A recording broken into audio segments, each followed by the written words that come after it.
Hello, my sweet friends. This is Mrs. Gomez, and today we are going to be reading the final two chapters of The Chocolate Touch. I know you have been enjoying this book as much as I have, and I'm going to be sad to see it end, but I can't wait to find out what happens. Here we go. Chapter 11. Mrs. Midas was much upset when Mr. Midas told her that John had Dr. Cranium's disease. He said it was chocolatitis, Mr. Midas explained, a worried frown on his face. But he's calling it Cranium's disease because it was his discovery. Dr. Cranium didn't do it, John said. It's magic. It all started after I ate that chocolate. I'm scared, he added. Mrs. Midas sat down and dabbed her eyes with a lace handkerchief. She was crying. Mr. Midas blew his nose and said he had to attend to something and abruptly left the room. John had been so busy feeling sorry for himself that he had not realized how his mother and father would feel about his chocolate disease. Never mind, Mother, he said, putting his arm around her shoulders. It's all right. But really, nothing was all right. But he couldn't bear to see his mother's tears. He kissed her wet cheek. His eyes were shut as his lips softly touched her, so he didn't see the change right away. Then his lips began to feel sticky. He opened his eyes. His mother had turned into a lifeless statue of chocolate. John ran wildly out of the house without thinking where he was going or what he was going to do. All he knew was that somehow he must get help. For the first time in a long while, he forgot about himself altogether. Now he didn't care about anything but bringing his mother back to life. Without quite knowing how he got there, John found himself at the corner where he had bought the chocolate box.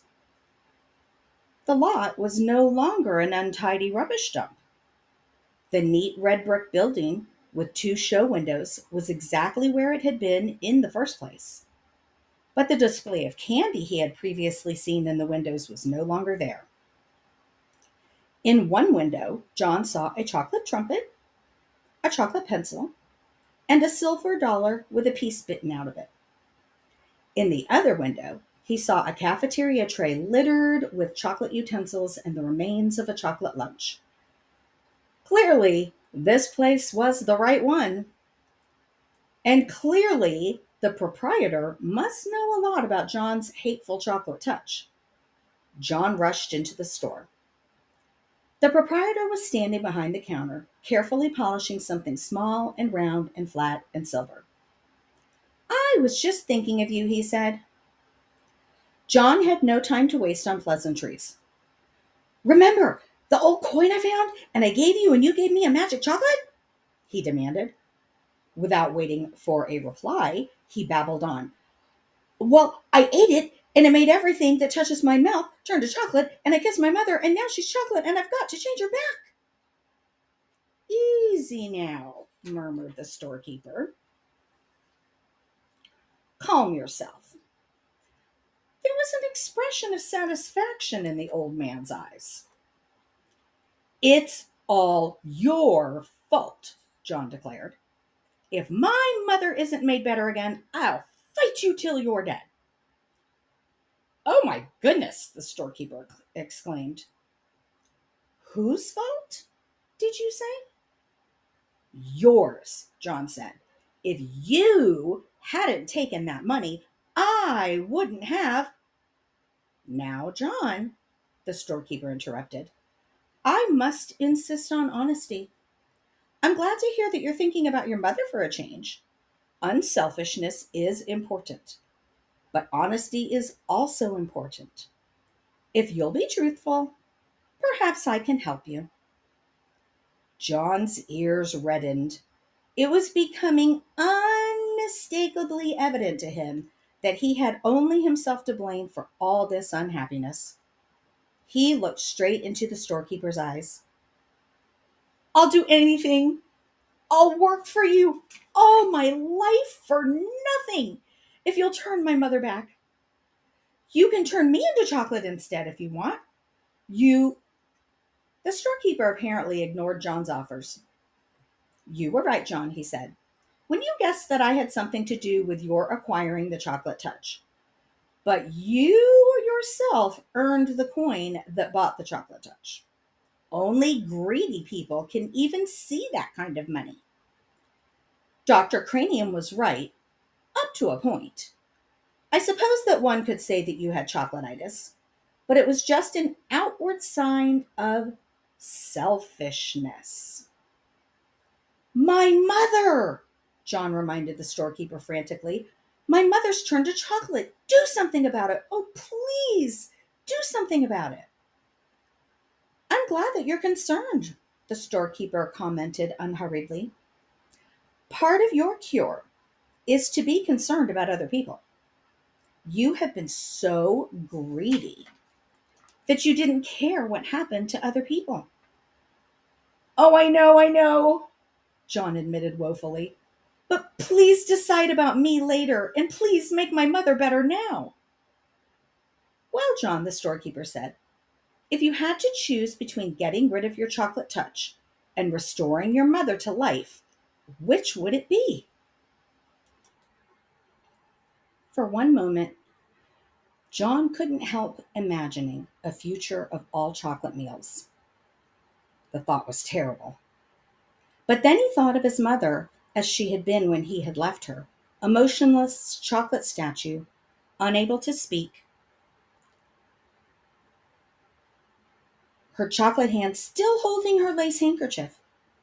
Without further hesitation, John said, help my mother. Well, John, the storekeeper said, I am going to give you another chance. When next you go to school, your chocolate pencil will be a real wooden pencil with lead in it. But, John began to protest, what did the pencil matter?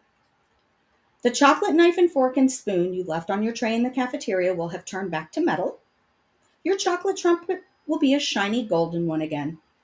But, John said, don't worry about Dr. Cranium's spoon. He will find a whole silver one on the floor where the broken chocolate one lay. But how about, John said, Susan Buttercup will discover that the chocolate stains on her party dress and her party shoes were nothing but water after all. Her silver dollar will be all right. John could stand the suspense no longer. My mother, he shouted. What about my mother? Will she be all right? The storekeeper smiled. Why don't you run along home and find out, he suggested. John turned without even saying goodbye and ran out of the store. The storekeeper went back to the disc that he had been polishing, a disc the size of a quarter. It had to be polished smooth, ready for a new set of initials, in case the need for them should arise. Chapter 12. The front door was open and John rushed into the living room where he had left his mother. She was not there now, but on the chair was a small wet lace handkerchief. John ran into the dining room and on to the kitchen. As he came to the kitchen door, he heard the ring of silver against crockery. Then he saw a wonderful sight. His mother arranging the coffee things on a tray. He dashed into the kitchen and flung his arms around his mother's waist, sobbing and laughing with relief and joy. There, said Mrs. Midas, stroking the hair from John's forehead. You've had a very disturbing day, dear. But in a few minutes, we're all going to have supper and everything will be fine again. Goodness, I do believe I need some coffee myself. I felt so strange just then in the other room.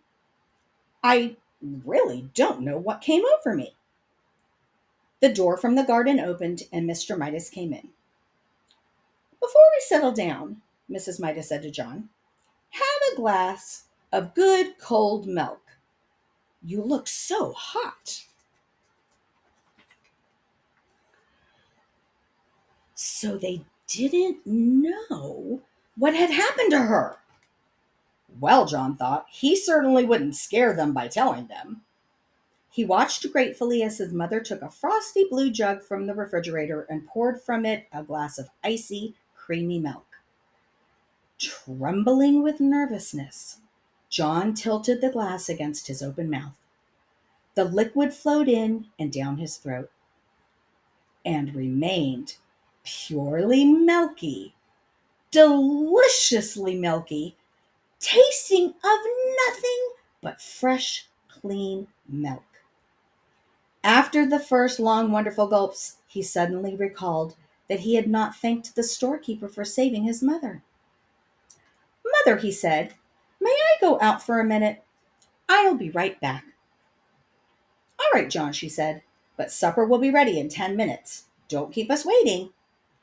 John ran briskly down the street until he came to the corner where he always turned right when he was going to Susan's house. There he turned left instead and started along the 2 blocks of unfamiliar street leading to the candy store. Soon he came to the corner where the red brick building had been. But there was no building, and no store, and of course, no storekeeper. In the corner lot, there was nothing to be seen but a heap of rusty tin cans and broken bottles surrounding a signboard with new lettering that said, sold. And that, my friends, is the end of the amazing book, The Chocolate Touch.